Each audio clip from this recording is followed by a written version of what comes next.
السلام عليكم، أهلا وسهلا.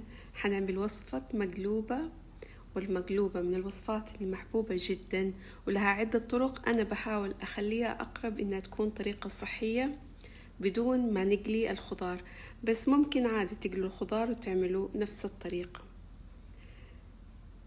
ندخل للوصفة. هنا سلقنا الدجاج ومكتوب في صندوق الوصفة الأشياء تحطوها مع الدجاج، وشويت الخضار بالفرن بعد ما رشيت عليها ملح وزيت زيتون.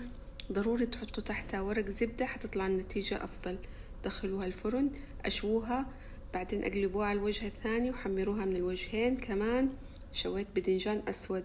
هنا البهارات وحكتب لكم في صندوق الوصف إيش هي. نسيت أصور الليمون، اللوم الناشف ضروري يكون موجود. الشعرية رشيت عليها زيت مرة قليل، دخلتها القلاية الهوائية وبعت للأسف فشوية غمقت. خلوكم قريبين انتوا لا تسوي زيي. أنا أفضل إنها تكون الكشنة مرة بس ما تنحرق. انتبهوا، هي مقلية غامق وحطت عليها البهارات وعساس كمان فيها ليمون ناشف فصار لونها أسود. طبعا استخدمت السمن ألذ بكثير. الآن عندي الدجاج قدو مسلوق ومخلى من العظم.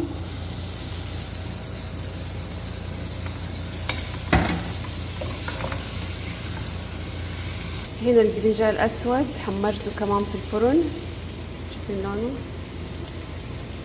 أبدأ أضيف كده بعد الدجاج وأضيف الباذنجان الأسود في الطبقة تحت.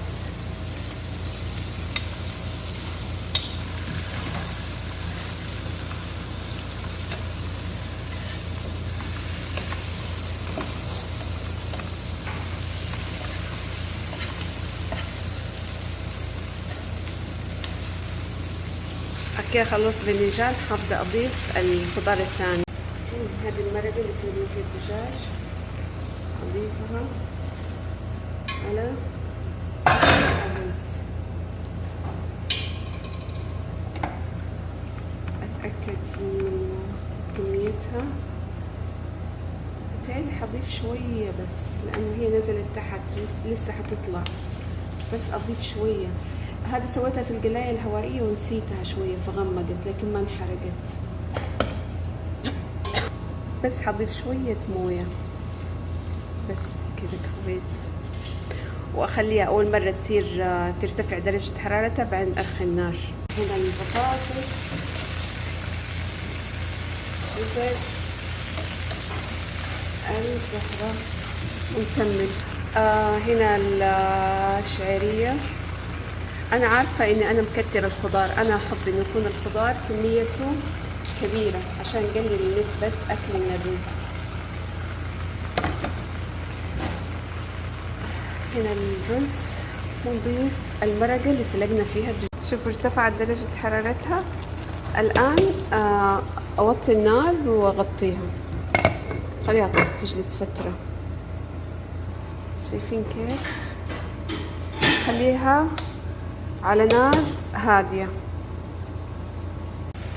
هذه المرقة اللي سوينا فيها الدجاج أضيفها على الرز.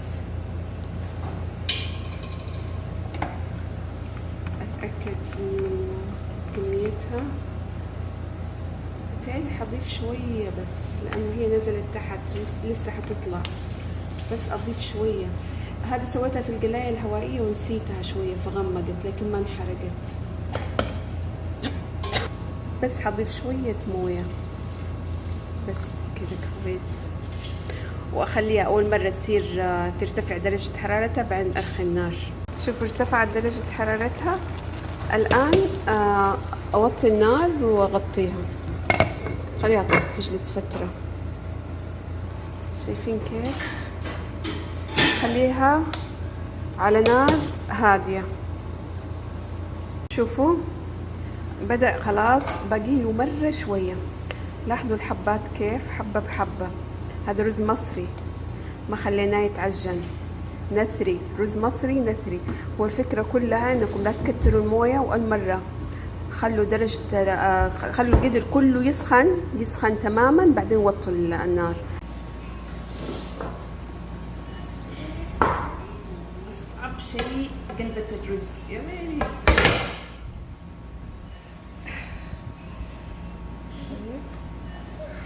طيب.